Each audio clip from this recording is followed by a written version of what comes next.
라이트 앤 딜라이트 말씀 묵상의 시간입니다. 거룩하신 아버지 하나님, 오늘도 우리가 주님을 의지하고 이 하루를 시작할 수 있도록 도우시니 감사드립니다. 오늘도 말씀하시는 주님 앞에 우리의 귀를 열고 우리의 생각을 열고 마음을 열어 주의 말씀을 듣게 하시고 깨닫게 하시고 말씀을 마음에 새기고 순종하며 살아갈 수 있도록 은혜를 베풀어 주옵소서. 우리에게 성령의 충만함을 허락하여 주사 매 순간 주님의 사랑과 은총 그리고 주님의 능력 그리고 하나님 나라의 정의와 평화와 사랑을 기억하고 그 주님의 나라의 가치를 이 땅에 실현하며 살아갈 수 있도록 도우시고 함께하여 주시옵소서. 오늘도 주님과의 동행을 그 무엇보다 기뻐하고 사모하며 매 순간 살아갈 수 있도록 지켜주옵소서. 예수님 이름으로 기도드립니다. 아멘. 오늘은 여호수아기 18장 1절에서 28절까지의 말씀을 함께 읽고 묵상하겠습니다. 여호수아기 18장 1절에서 28절까지 새한글 성경으로 읽겠습니다. 좀 긴 본문 같지만 뒤에는 또 지명이 나오니까 그렇게 많이 부담 갖지 마시고 함께 말씀 읽어가기를 원합니다. 이스라엘 사람들의 온 무리가 실로에 모여서 거기에 만남의 천막을 쳤다. 그 땅이 그들 앞에 굴복했다. 이스라엘 사람들 가운데서 아직 자기 몫의 땅을 나누어 받지 못한 사람들이 남아 있었다. 7지파의 사람들이었다. 여호수아가 이스라엘 사람들에게 말했다. 여러분은 언제까지 미적대기만 할 겁니까? 여호와 여러분의 조상들의 하나님께서 여러분에게 주신 땅으로 들어가서 그 땅을 차지하려 하지 않고요. 지파마다 3명을 뽑아 데려오십시오. 내가 그들을 보내어 그 땅을 두루두루 다녀오게 하겠습니다. 그리하여 지파마다 나누어 받을 몫에 따라 그 땅의 지도를 그려서 나에게 가져오게 하겠습니다. 그들이 그 땅을 7몫으로 나눌 것입니다. 유다는 남쪽에 자기 영토에 머무르고 요셉 집안은 북쪽에 자기 영토에 머물기 바랍니다. 여러분은 그 땅을 7몫으로 나눈 지도를 그려서 이리로 나에게 가져오십시오. 내가 여호와 우리 하나님 앞에서 여러분을 위하여 제비를 뽑겠습니다. 여러분 가운데서 레위 사람들에게는 나누어 줄 몫이 없습니다. 그들의 몫은 여호와의 제사장 일을 맡은 것이기 때문입니다. 갓과 루벤과 므낫세 지파의 절반은 요르단강 건너편 동쪽에서 땅을 이미 나누어 받았습니다. 여호와의 종 모세가 그들에게 주었습니다. 그 사람들이 일어나 길을 떠날 때 여호수아가 그 땅을 그리러 떠나는 사람들에게 명령했다. 가서 땅을 두루두루 다니며 그 땅의 지도를 그려가지고 나에게로 돌아오십시오. 여기 실로의 여호와 앞에서 여러분을 위하여 내가 제비를 뽑겠습니다. 그 사람들이 길을 떠나서 그 땅을 다녔다. 그리고 도시를 중심으로 7몫으로 나누어 두루마리의 지도를 그려서 실로 진영의 여호수아에게 돌아왔다. 실로에서 여호수아가 여호와 앞에서 그들을 위하여 제비를 뽑았다. 거기에서 여호수아가 이스라엘 사람들에게 그들의 몫에 따라 땅을 나누어 주었다. 베냐민 지파 사람들을 위해 가문을 따라 뽑은 제비가 나왔다. 그들이 나누어 받은 땅의 경계는 유다 사람들과 요셉 사람들의 땅 경계 사이에 있었다. 그들의 북쪽 경계는 요르단강에서 시작하여 북쪽 여리고 비탈로 올라간다. 또 서쪽 산지로 올라가서 그 끝은 베다웬 광야에 이른다. 거기에서부터 그 경계가 루스 쪽으로, 루스 비탈 곧 베델로 남쪽으로 건너간다. 그 경계는 아래쪽 베토론 남쪽에 있는 산 위에 아다롯 아달로 내려간다. 그 경계가 꺾어져서 남쪽 베토론 맞은편에 있는 산에서부터 서쪽으로 돌아 남쪽으로 향한다.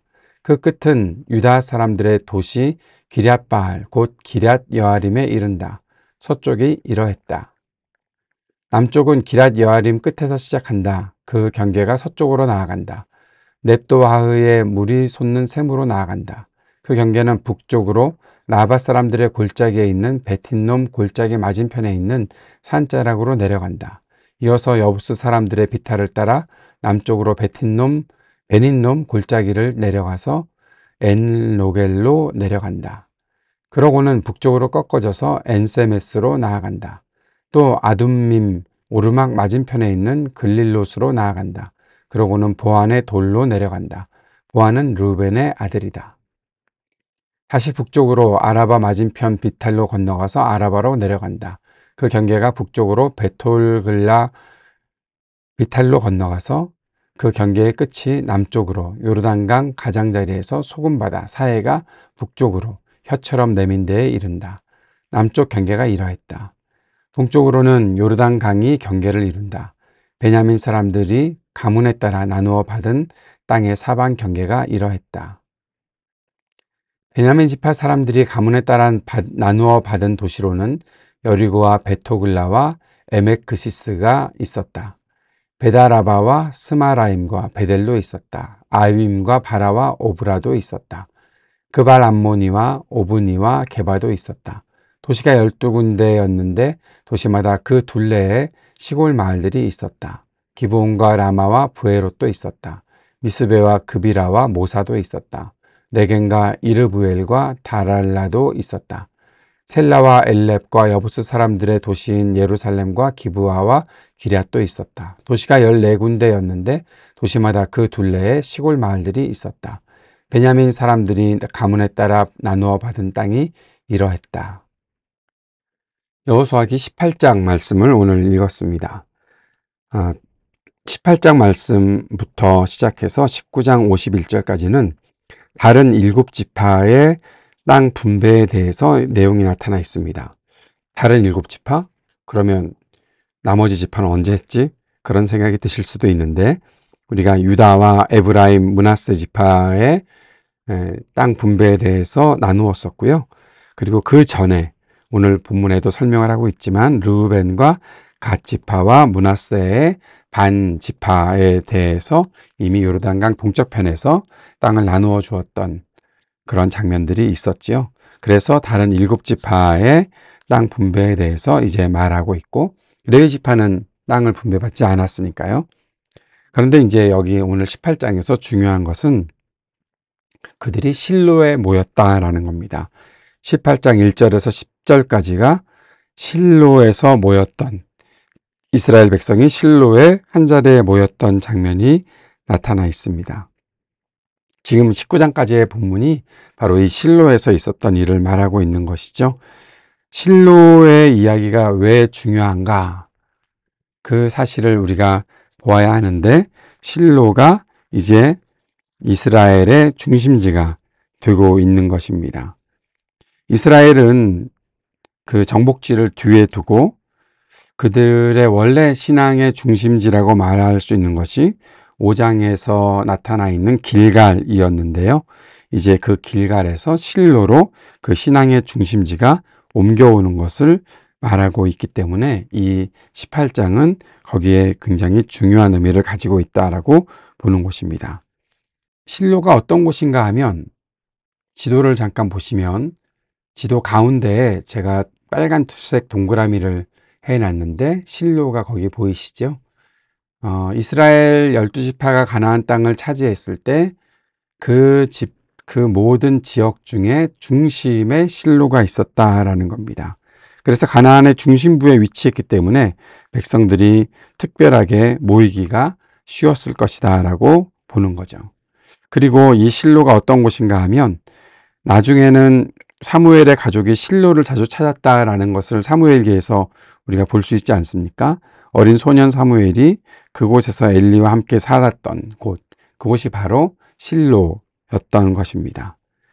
그리고 결국 이 실로는 나중에 제가 묵상 정리할 때도 보겠지만 블레셋에게 언약궤를 빼앗겼고 또 파괴되는 그러한 일들이 있었던 곳이 바로 이 실로이고 또 후에 그 이스라엘의 몰락이 찾아오는 그때에 우상숭배가 언급되는 곳이 바로 실로였던 것이죠.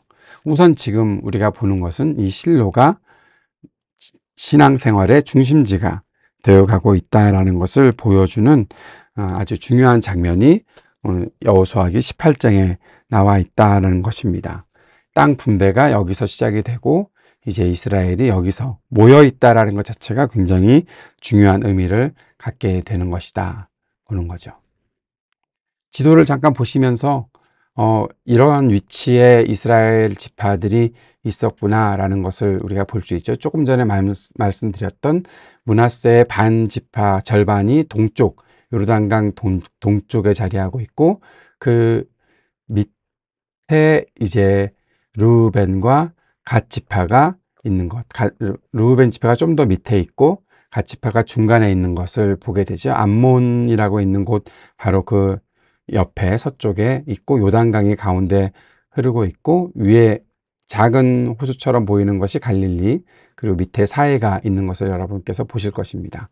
그리고 앞에서 설명했던 에브라임 지파가 있었고, 유다 지파가 땅을 받았던 그곳이 있고, 그리고 거기에 오늘 이제 시작되는 베냐민 지파가 있는 것을 보게 되고, 유다는 그 밑에 남쪽 전체를 아우르고 있다라는 것을 보게 되는 것이죠. 이렇게 이제 땅이 분배가 되었고, 나머지 7지파의 땅이 앞으로 계속 나타나게 될 것입니다. 자, 7몫으로 이제 땅을 나누게 되는데, 유다는 자기 남쪽 자기 영토에 머물렀다. 좀 전에 지도 보셨으니까요. 레위 사람들은 지파가 없고, 르우벤, 갓, 므낫세 지파는 요르단강 건너편 동쪽에 있다라는 말씀이 오늘도 다시 한번 설명되고 있는 것을 볼 수 있습니다. 실로에서 여호수아가 여호와 앞에서 그들을 위하여 제비를 뽑았다. 그런데 여기 이제 나타나고 있는 중요한 장면은, 이스라엘 백성들이 아직도 땅을 할당받지 못했다. 그래서 여호수아가 재촉하고 있는 장면입니다. 왜 이렇게 아직까지도 멍하니 있느냐라고 하고 있는 거죠. 이 땅을 제비 뽑아서 이제 나누어 줄 테니까 좀 움직여라 하고 있는 것입니다. 가나안 지파들은 다 약해져서 더 이상 이스라엘을 공격할 수 없는 그런 상황이 되어버렸는데, 7지파는 아직까지 가나안 족속을 멸하라는 하나님의 명령을 완수하지 않고 있는 거예요. 손쉽게 뭔가 하려고 하는 거죠. 앞에서 요셉 지파가 뭐 저쪽은 삼림이어서 그렇고, 뭐 저쪽엔 뭐 철병거가 있어서 그렇고 계속 핑계를 대고 있는 것처럼, 다른 7지파도 똑같이 그렇게 핑계를 대면서 뭐가 우리한테 더 유익이 될까? 뭐가 우리가 더 많이 가질 수 있을까? 뭐 그런 것만 생각하고 있으니, 하나님께서 정복 전쟁을 하라고 말씀하셨고, 그 일에 따라서 정복을 이루어가는 일에서 굉장히 소극적으로 계산만 하고 있는 그들이 있었기 때문에, 그들의 망설임들을 보았던 여호수아가 왜 이렇게 하느냐, 땅을 가서 지도를 그려가지고 와서 제비 뽑자. 그래서 지금 가지고 와서 제비를 뽑고 땅을 나누어 주는 장면이 있는 겁니다. 근데 전에도 말씀드렸지만, 하나님께서 너희들의 땅이 여기야 라고 정해 주었으면 그 땅에 가서 정복을 하고 그 땅을 개척하고 자기들의 소유로 만드는 것은 이스라엘 백성들이 해야 되는 일이다라는 사실을 꼭 기억해야 하는 거죠. 그거를 안 하고 있는 이스라엘 그 나머지 지파들의 모습, 뭐 요셉 지파도 그랬지만 계속 그렇게 하고 있는 모습들이 굉장히 답답한 모습이다라는 사실을 보게 되는 것이 오늘 본문의 내용입니다. 베냐민 지파가 그 중에서 제일 먼저 소개가 되고 있고, 11절부터 베냐민 지파가 어떻게 땅을 나누어 갖게 되었는지 말해주고 있습니다. 베냐민 지파는 아까 지도에서 보았던 것처럼 유다와 에브라임 사이에 완충지대 역할을 할 좁고 긴 땅을 받았던 거죠. 그 땅을 이제 받게 되는 장면이 오늘 이 말씀 속에 나타나 있습니다. 어떤 도시들이 있었다라는 사실들을 계속 말해주고 있는 본문들이 지나가고 있지요. 오늘도 지역 이름 읽는 게 참 쉽지 않다는 것을 느끼게 됩니다. 자, 여기까지 내용을 말씀드리고 묵상과 적용을 정리를 해봅니다.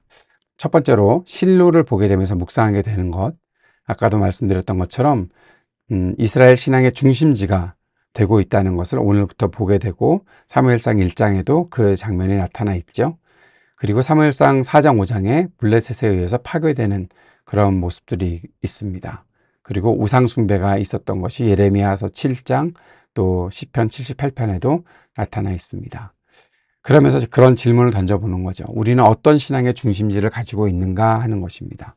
여러분, 신앙의 중심지라고 말할 수 있는 그러한 장소가 있으십니까? 그리고 그곳에서 신앙의 중심을 잘 지키고 있으십니까?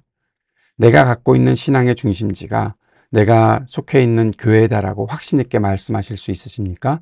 그곳에서 나의 신앙이 다시 회복되고 하나님의 말씀이 회복되고 하나님의 말씀을 다시 한번 새롭게 경험하며 공동체가 함께 믿음의 고백들을 할 수 있다고 생각하시는 그런 신앙의 중심지가 있습니까? 그 신앙의 중심지가 혹시라도 파괴되거나 혹시라도 그곳에서 왜곡된 일이 나타난다면 그것을 어떻게 회복해 나갈 것입니까? 우리는 정말 하나님 앞에서 솔직하게 이곳에서 내가 모든 것이 회복되고 나를 새롭게 할 수 있는 곳이 될 수 있습니다라고 말할 수 있는 그러한 신앙의 중심지가 있는가? 그러한 신앙의 공동체가 있는가? 그 공동체가 신앙의 중심을 잘 지키게 하는가? 그 질문을 던져봐야겠지요. 그 신앙의 중심지를 찾게 되시기를 바랍니다. 그 신앙의 중심을 잘 지킬 수 있는 그런 동기가 여러분이 머무르는 공동체에 있기를 바랍니다. 혹시라도 그것을 방해받고 있다면 그곳에서 속히 떠나고 내 신앙의 중심을 찾을 수 있는 그러한 공동체를 만날 수 있게 되기를 바랍니다. 오늘도 보게 되는 것은 일곱 지파가 남은 가나안 족속을 멸해야 하는 하나님의 명령을 완수하지 못했다는 것입니다. 그들은 경제적인 수익을 따지면서 정복을 망설이고만 있었습니다. 우리가 언제까지나 내 유익, 나에게 어떠한 이익이 있을 것인가 그것만 찾고 다닐 것인지 한번 생각해 보아야 하겠지요. 나는 왜 망설이고 있는가? 왜 하나님께서 명령하신 것을 끝까지 완수하지 못하고 있는가 잘 점검해 볼 수 있기를 바랍니다. 하나님께서 약속하신 것을 받고 소유하기 위해서는 믿음으로 난관을 돌파해야 합니다. 믿음과 순종 없이 말하는 은혜는 가짜 은혜라는 것. 하나님께서 내게 약속하셨다. 그래서 나는 받을 것이다. 멍하니 기다리고 있는 것은 믿음의 모습이 아닙니다. 믿음과 순종, 그것이 우리 안에 따라 나가는 것, 그것이 우리가 하나님의 은혜를 진짜로 누리는 것이 되겠지요.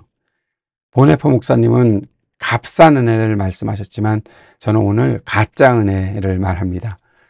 우리가 받은 은혜가 가짜가 되지 않도록 우리가 받은 은혜가 진짜여야 하고 우리가 받은 은혜가 가장 고귀한 은혜가 되게 하는 것은 우리가 그 은혜를 받은 사람답게 믿고 확신하고 순종하며 살아가느냐 하는 것에 달려있다는 것을 꼭 기억하는 우리가 되었으면 좋겠습니다. 주님께서 가르쳐 주신 기도 함께 드리겠습니다. 하늘에 계신 우리 아버지, 아버지의 이름을 거룩하게 하시며 아버지의 나라가 오게 하시며 아버지의 뜻이 하늘에서와 같이 땅에서도 이루어지게 하소서. 오늘 우리에게 일용할 양식을 주시고 우리가 우리에게 잘못한 사람을 용서하여 준 것 같이 우리 죄를 용서하여 주시고 우리를 시험에 빠지지 않게 하시고 악에서 구하소서. 나라와 권능과 영광이 영원히 아버지의 것입니다. 아멘.